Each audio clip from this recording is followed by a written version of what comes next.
Wake up in the morning feeling like P. Diddy. You suck! Dun, dun, dun, dun, dun, dun, dun, dun, dun, dun.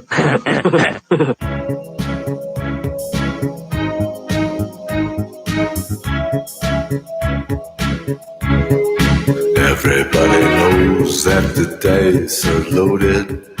Everybody rolls with their fingers crossed. Everybody knows the war is over. Everybody knows the good guys lost.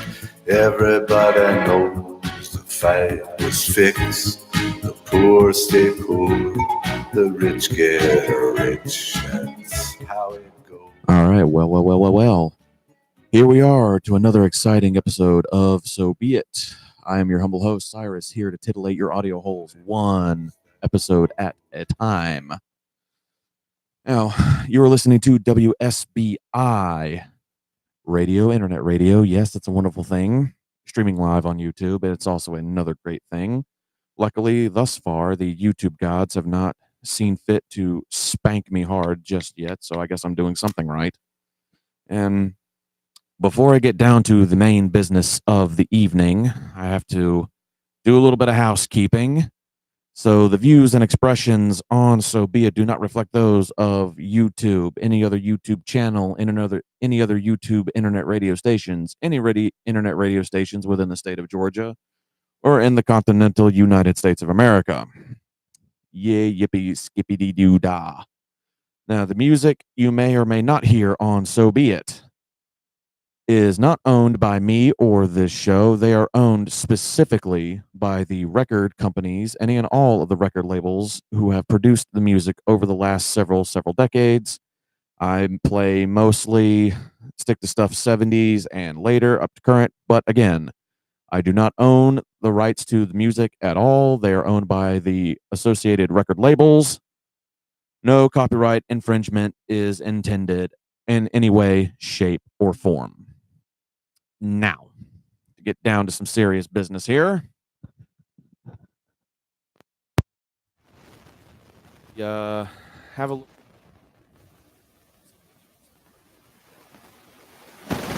a second week of the show, and would you guys believe it or not, by George, there is a second letter that was sent to me. And crazily enough, it was sent to me about 2 days ago after I went off the air on my show Saturday night. It was sent to me about 10:30 at night, so of course I didn't get it until I checked my email just a little while ago. So for the delayed response, I apologize for that, but I am getting to it now. And it's actually a two-parter.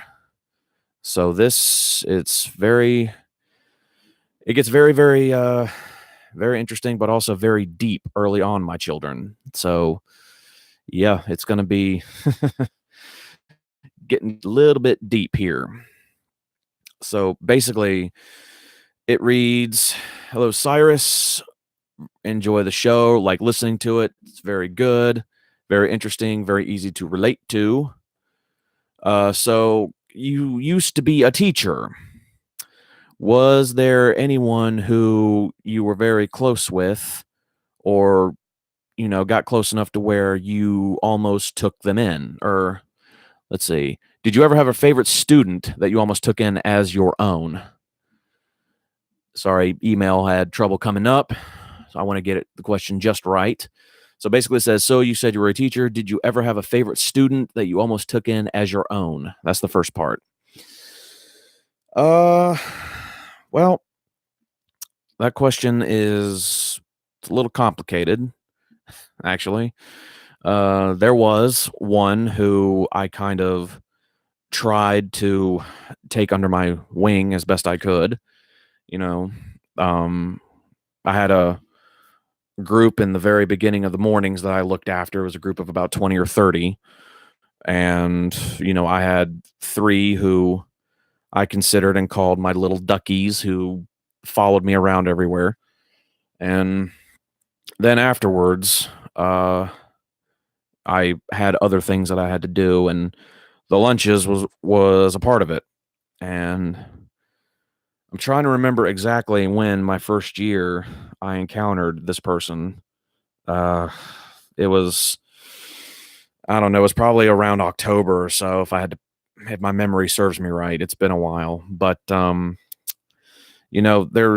comes a time when you come across somebody who, you can't explain it, and there's nothing, romantic about it. There's nothing religious about it or anything like that. Your intuition, your instincts just send up flags everywhere, and you just somehow care for the well-being of this person. And it happens every day. People can't explain it, but they just see a person and they care. And I guess that's the best way I can think to explain how that it happened. But I just was like, yeah, I care. Don't know how, don't know why, but I do. And thus, I did the best that I could. There were a lot of times where this person acted very, very strange. I couldn't explain it. This person would get extremely closed off and, really wouldn't say why or how it happened, like why they felt that way, or why they felt like they couldn't, talk or speak their mind. And it got frustrating at times, I won't lie. And there are other times as well where I thought, why the hell am I getting frustrated at all? Like, what the hell? Like, what the hell is wrong with me? But again, it goes back to you just care. And so, there were a lot of up and downs. But over time, the big brother bond kind of got stronger, and I got way more protective. And, seeing people, if anybody, messed with this person at all, I would do, my damnedest to figure out the who and the why, and then put an end to it. But, luckily, this person was, popular enough to where, that never really happened. Nobody really messed with her in that regard. She's a pretty strong, independent person. And, there was, one or two guys I nearly killed, but, that's besides the point. And, then my life at the school got horribly derailed by a situation that I didn't really see coming, but I did anyway. Or I didn't, but I dealt with it the best I could. And, despite the difficulties and the ups and the downs and the frustrations and everything, I'm very happy to say that I'm glad that I stuck with it anyway. Because something deep down inside of me is telling me that if I hadn't, then the constant state of not knowing would drive me insane. And I would never know. And that would drive me even more crazy than even on the most frustrating day I would have. So, and if, if the situation ever came up to where the chips ever fell in this area and I was asked to take this person in as my own, I would have. And I would have done everything in my power to help this person with everything I got. And my babies, if that wasn't deep enough, the second part of it goes on as also on a more serious note. Any advice on parents that drink a lot? Well, honestly, I haven't really dealt with this area before. I am fortunate enough to say that my parental units never really, went off the deep end as far as that area of life is concerned. I have had, one family member who I got rather close with many, many years ago.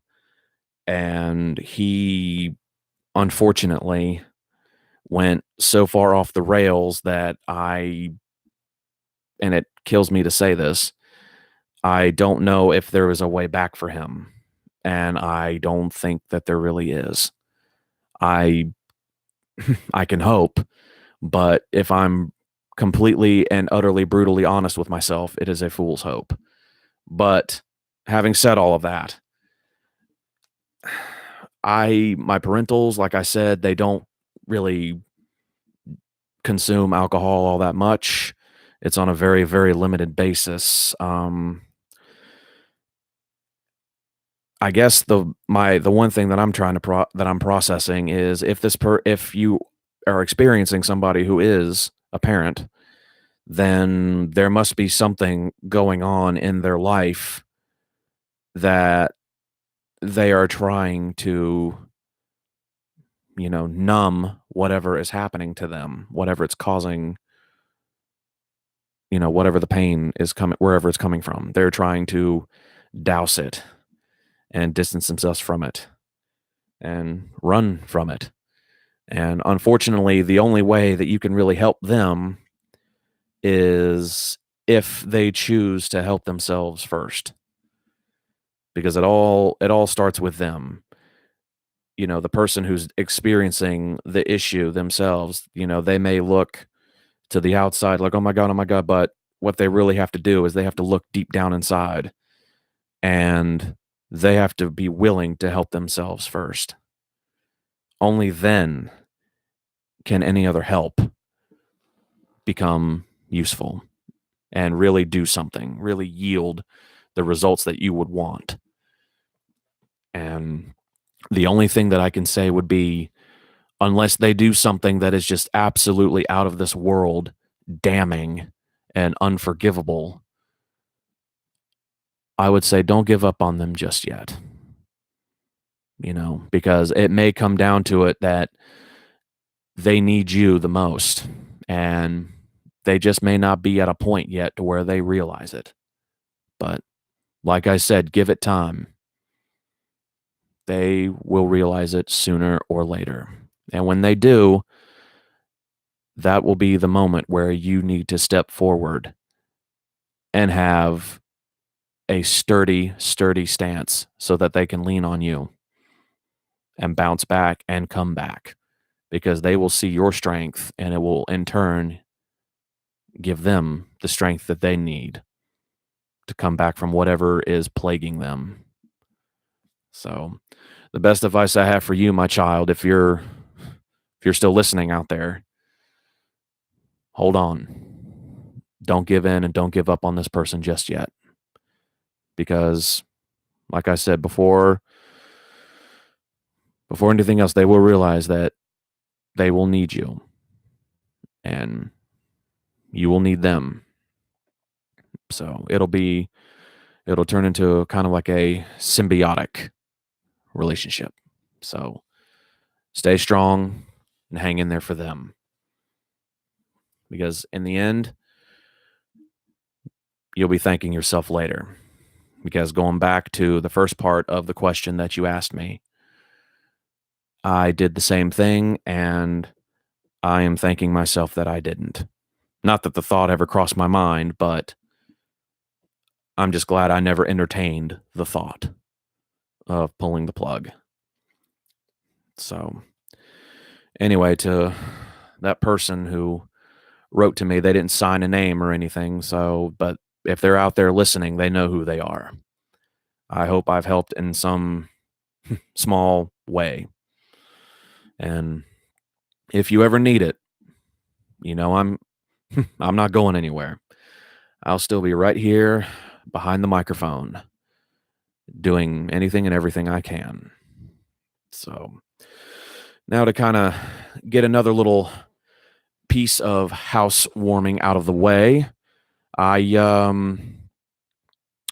meant to do this back in my college days. I know I'm going back several years, but I meant to do this for a very dear friend of mine, my cousin, actually. He's the one who helped me create this show in the first place.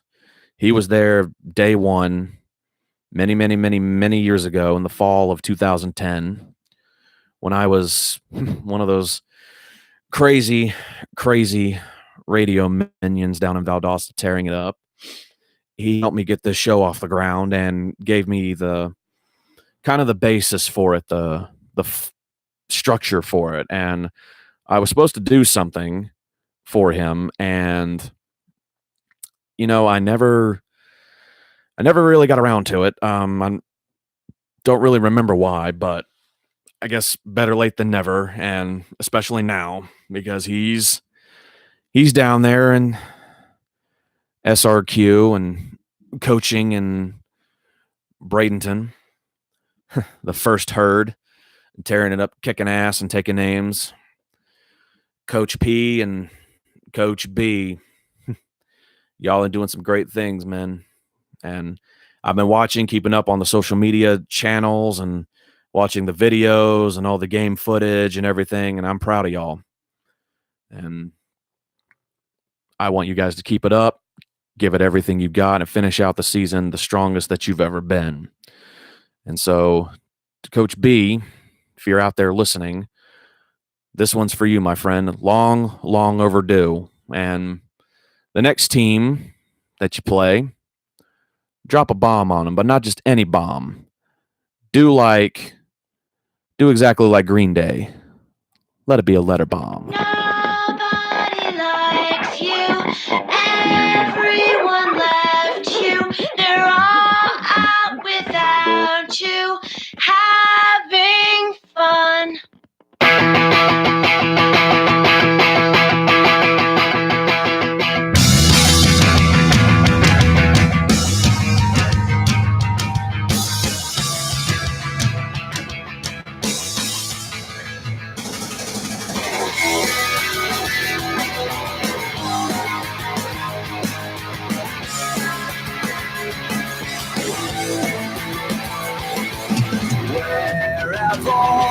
The bastard's gone.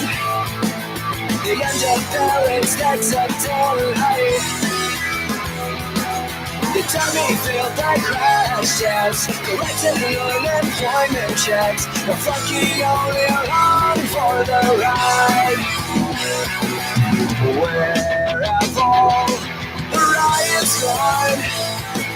Yes, the city's mod gets pulverized. What's in love is now and dead. On your birth certificate, it's a sight the fucking match to life that's fierce. The town bishop's having such a mess, and you don't even know that you're dead. Stands to wins to die. You better run for your fucking life. It's not over till you're underground. It's not only close to it. This city's burning. It's not my burden. It's not only close to it. There is no film until it lies. Where will all the martyrs go when the virus gets itself? How will we all go when it's too late?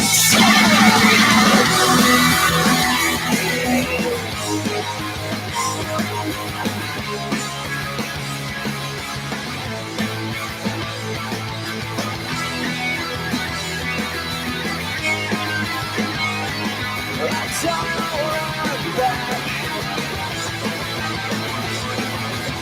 Yeah, Jesus has a party out. Let's say Jimmy gets something without. Your father's rage and your mother's love. They living in America. It's not over till you're underground.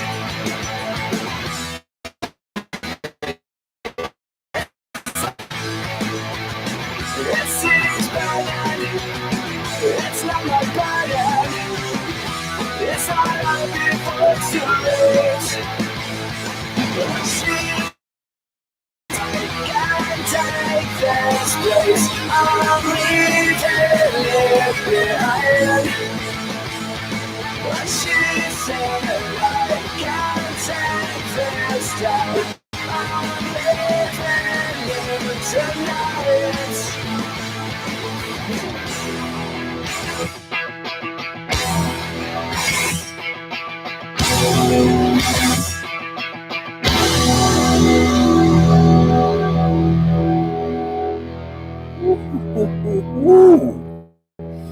Oh man, oh man, oh man. You know, no matter how many times I hear that song, I will never, ever, ever get tired of hearing it. Woo, man. Damn, I love that one. Okay. So, now to get back down to business. Title of this show for this week is Starting the Week Off with a Bang, and no, not in the good way. And Mr. Q and Mr. K, not Jack McDaniels, if you're out there giggling incessantly like little girls, that was cool.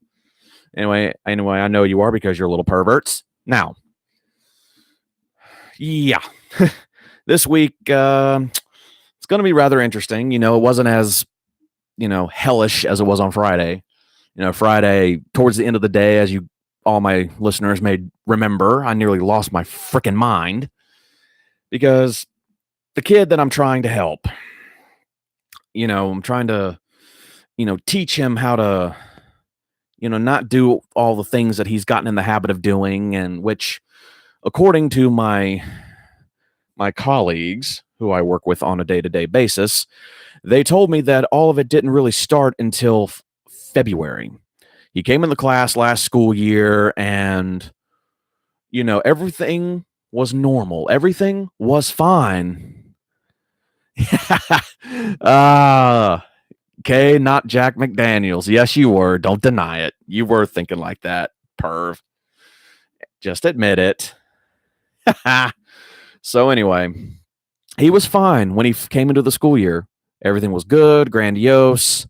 And then all of a sudden, in February, that's when the fit hit the shan hard. All the sexual stuff started happening, him getting down on the floor and just being him. So no rhyme or reason. It just poof. So, of course, there's many theories as to why that happened, and I would go into all of that, but I don't have all the time in the world. So, anyway, I entered the scene in September, late September, and I just start going full bore trying to help this kid, trying to turn him around, do something, even though I know, his condition limits his mentality. I know that. I'm aware of that. But I can still try, damn it. So that's what I'm doing. So anyway, we come back last week from, Christmas break, just like everyone else. And at the very, very beginning, he was okay. Everything was all right. I'm like, okay, maybe this, a little missteps, here and there, nothing too ridiculous. I'm like, okay, this isn't too bad. I can work with this.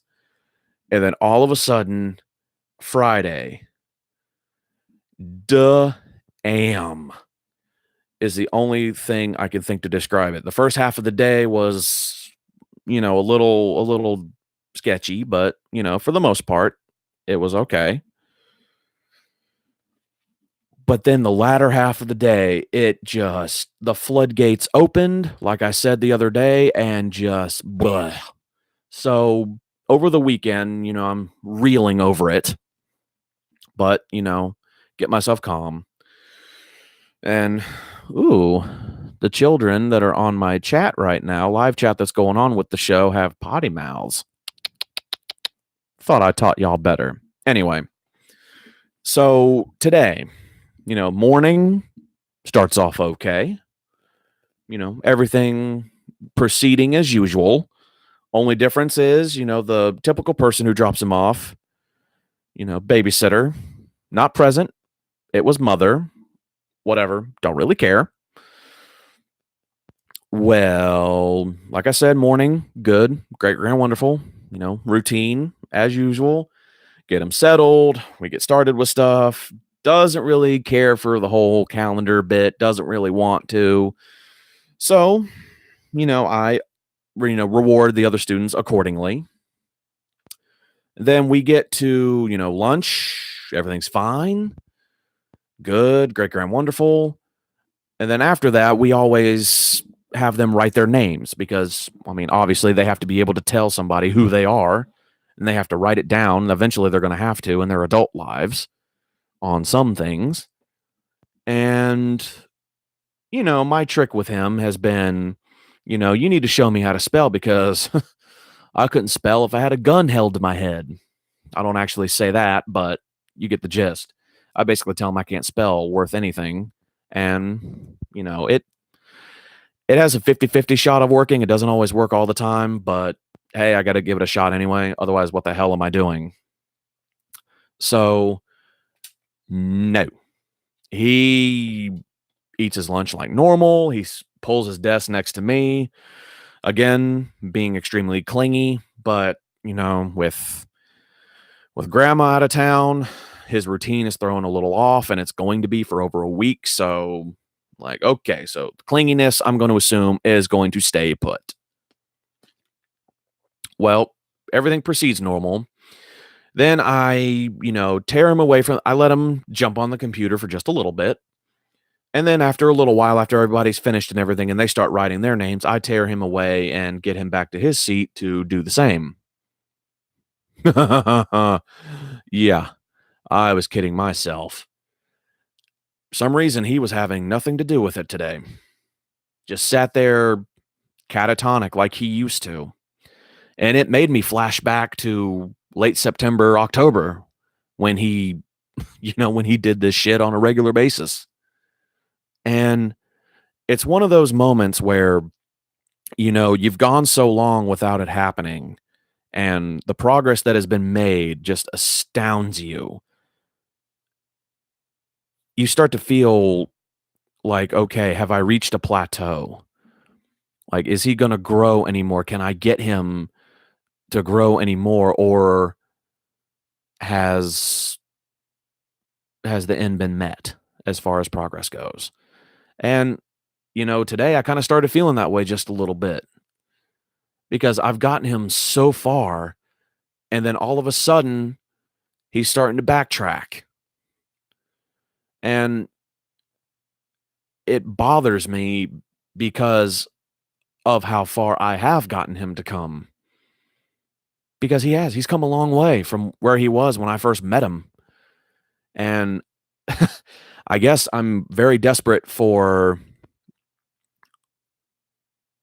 I don't know. I guess I've gotten spoiled over the last, month and a half, and I'm desperate to hold on to the progress we've made, the ground that we've taken, and not to have him go backwards. But, I had to stop myself a couple times today and remind myself that, he's not really going backwards, and it's not as bad as what it could be. It could always be worse. And I'm really hoping against hope that he doesn't go further backwards. Because like I said, I've had numerous people come up to me and say, it is a night and day difference between what it was and what it is now. And that makes my pride swell, because when I first took over and first, started working with him, I wasn't sure, not going to lie, I wasn't sure how long I was going to last. B, could I make any real difference? And C, if I really put my head to it, can I get him to change a little bit? And, I don't really toot my own horn because I just don't like doing it, but I'm very proud to say that I managed to do all three. And now that I've gotten to this far, I do not ever want to go back. And anybody who's made significant gains in anything feels the exact same way. They don't want to go backwards, take, 3 steps backwards from what they've done. No, hell no. Nobody. And everybody is afraid of it. Shit, I'll admit to you, I'm afraid of it. But the one thing that I have to keep reminding myself is that, you know what, you've done this, and if he does go backwards, you've brought him this far, and you can do it again. So it's gonna sound, it sounds corny, sounds cliche, yeah, blah blah blah blah blah blah blah, but it's something that I have to do for myself. Otherwise, I'm gonna drive myself insane, thinking, "Oh my God, what am I doing wrong? What am I? Have I lost him?" And which I can't really afford to think that way, because if I do start thinking that, "Oh my God, I've lost him, I'm losing control," well, yeah, I've lost the battle right there, just thinking it, which I can't afford to do. Not now. So, that's kind of the firestorm that's in my head right now is, what's really going on with him. And I'm really hoping that it's just the change in the fact of, okay, his absolute favorite person of all time went out of town for a week. And once this person comes back, everything will be good as gold. Everything will go back to normal, or the way that it was when we left for Christmas. I'm really keeping my fingers crossed. But strangely enough, the consistency with him kind of stepping out of where he was is at the end of the day. And the earlier parts of the day, it's kind of scattered. There are some things that he's doing better than other things. And, he's not doing terrible. Don't get me wrong. He's not doing terrible.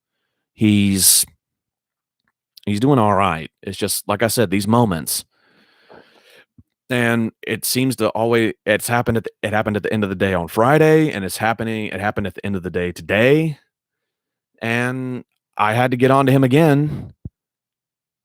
And yeah, do I feel bad about it? Yeah, of course I do. But it's something that I have to do. Otherwise, he's not going to learn. And he's learned it before, so he's going to learn it again, one way or another. It just drives me a little crazy. But, that's all part of it. That's all part of it. Everybody has fluctuations with whatever they do, and as students, we all have fluctuations. Some grades were better than others. My 7th grade year was, it was pretty good.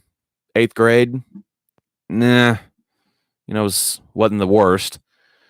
6th grade was, who the hell am I kidding? It was shit. It was bullshit.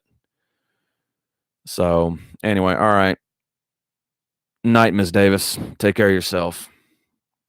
So, middle school was dicey. High school, freshman year was, introductory. It was all right. Sophomore year, yeah, kind of bland. Junior year was the bomb.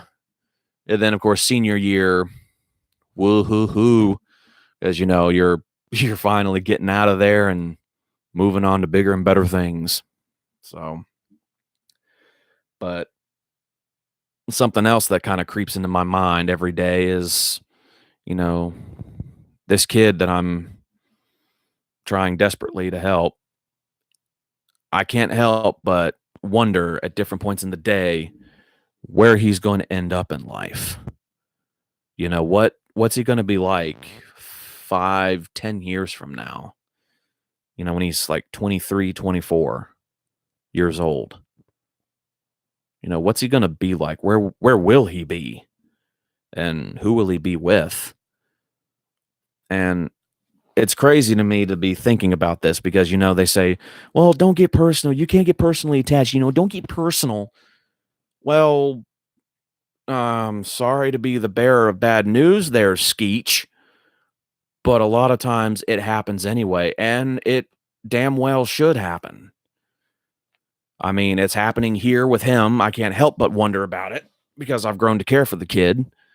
But it also happened at the last school that I was at. And, the big brother syndrome takes over. And you find yourself caring and very protective. And you can't help but wonder things like that. And, there are days when I think about it more than others.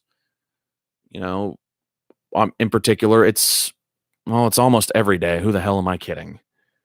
but it's especially happening on the days when he's on point and he's kicking ass and just being pleasant and he's got his crap together. I'm like, he's a smart boy. He really is. And it's like, where's he going to end up? And I can't help but wonder and, slightly worry about that. Which, I'm sure to a deal of my listeners out there, it may sound insane, but doesn't appear insane to me, not from where I'm sitting. But then again, people think I'm insane, so there's that to consider. And it's not just him that I wonder about. Everyone's out there. There might be a few of you out there asking, well, what about the other kids? What about the other kids? Don't you worry about them? Well, duh. Of course I do. I think about all of them. Particularly the two of them that can't communicate. I worry about them because one, he can't talk. He makes high-pitched, screeching noises. Well, not really screeching, but just loud noises. And then the other one who got sick, really, really sick when he was very young and lost his ability to communicate, lost all of his words and everything. And, he can say some things, but some of the things that he says, you have to really listen and see what he's gesturing to kind of get what he's talking about. I worry about them all the time. Where are they going to end up? And then there's my boy in the wheelchair. He, doesn't really recognize numbers or letters very well. And, I do the best I can whenever I work with him to try to get him to recognize it and, to get him to do his name and everything. But, I worry about him too. And the three students that we have that are the strongest, I wonder what they're going to do. Because I know they dream about stuff. They see things, because, outside of the hallowed halls of whatever fine institution you're at. Yeah, note the hints of sarcasm. We all have lives outside of those walls. And I know that these kids dream. Don't really know exactly what it is because I asked them once and they looked at me like I had lobsters crawling out of my ears, like, what in the blue hell are you talking about? I'm like, ew, okay. Nobody knows. So I'll probably touch on the subject again, at some point here, with them at least, to see, what aspirations they may have and see what kind of dreams that they have. Because like I said, I know they do. Just like the rest of us, we all do.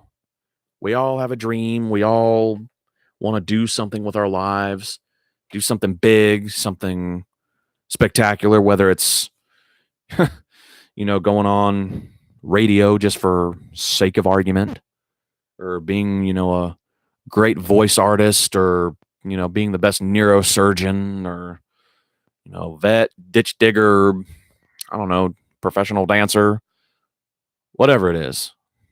We all have it. And I wonder what goes on in their heads. So anyway, just my kind of my 2 cents worth. So yeah, needless to say, my week is started off with a bang, all right. And like I said earlier, not really the good kind. But then again, just with any other situation, it could always be worse. And so, kiddos, just to kind of wrap up this week, I'm going to introduce a new little segment. I may not do this every single show, or I may end up doing it once a week. I don't know. I may spread it out and maybe do it more than once. I don't know. I haven't quite made up my mind yet, but I'll see how it goes, how it takes. It's a segment that I'm going to call Poetry with Duke. So, where I read excerpts from some of the worst romance novels ever. And this one, I've had this for several years because I used to do a little, poetry corner reading on the last radio station I was on down in Valdosta. And, it worked out quite nicely. I didn't, do any voice or anything with it. So this will be a kind of a new thing for me. But let's see. Yep. Only going to probably do like a page or so. But here it is. The very first installment of Poetry with Duke. A gust of winter washed through the restaurant and he was gone. Just like that. Just like 5 years ago. Dana felt the same emptiness. That same terrible loss. We don't have to do this, Lanny said, as she turned back to the table and him. Her heart ached and her eyes burned. I'm sorry. Please stop apologizing, Lanny snapped, then softened his expression. You and I have spent too long apologizing for how we feel. Can we just have dinner as friends? She asked. His smile never reached his eyes. Sure, friends. Why not? Two friends having dinner. The words hit her like thrown stones. Anger burned in his gaze as he picked up his menu. Lanny, it's your birthday, Dana. Let's not say anything to spoil it. She almost laughed. Her birthday had been spoiled from the moment she'd opened her eyes this morning. They ordered, then sat in silence until Sally arrived with their salads. Dana felt terrible on so many levels. She just wanted to get through this dinner. She asked him about his work and got him talking a little bit. But by the time they left, they'd exhausted all topics of conversation. Lanny said nothing on the drive back to the ranch. He didn't offer to walk her to the door. So yeah, like I said, bad romance novel. And funny enough, this was a romance novel that the last station I was at, we had a box full of them and we were desperately trying to get rid of them. So we came up with any kind of contest that we could. And yeah, we ended up not really getting rid of the box. So I ended up swiping a few copies for my own personal reasons and nostalgia's sake, because I had a feeling I might need them again. And sure enough, here we are. So I don't know. I may peruse through the chapters and see if I can come up with anything a little bit more risque, just enough to where all of you are entertaining and, throwing things everywhere going, oh my God, I can't believe he was reading that. Oh my Jesus. And also enough to where, the YouTube gods again won't come down and spank me too hard. So anyway, we'll see how that goes. So anyway, my friends, I hope you've enjoyed this episode as much as I have. And of course, again, I will be on Wednesday at 9, same time, same place. And, again, to that person out there, if they're still listening, I don't think that they are, but I hope I've helped. And if anybody that you know is in dire need of any assistance like that, whether it's just dealing with issues at home or relationship issues, I don't know how much help I'll be in that area, but I'll certainly try. And of course, if they're feeling, suicidal or just the downright ugly thought that the world is against them, then please, by all means, send them my way. I'll be more than happy to talk with them and address things.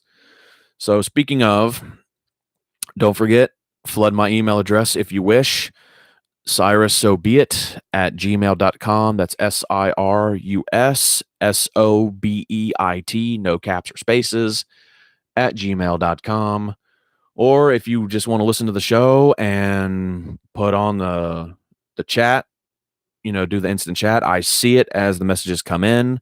I can address them there as you wish.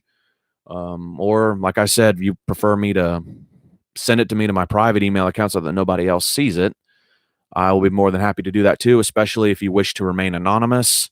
Your name will not pop up, so everybody, God and their mother, can see it. And should you send me something, of course, I will keep you anonymous. I will keep your name out of it. That is my guarantee to you. And a response is guaranteed, no matter how gritty or lame you may think it is. Trust me, it's not to me. So, everybody has a voice and deserves to have it heard. That's what I'm going to do here for anybody who wants it. So, from here, deep in the northwest Atlanta suburbs, good night, my friends.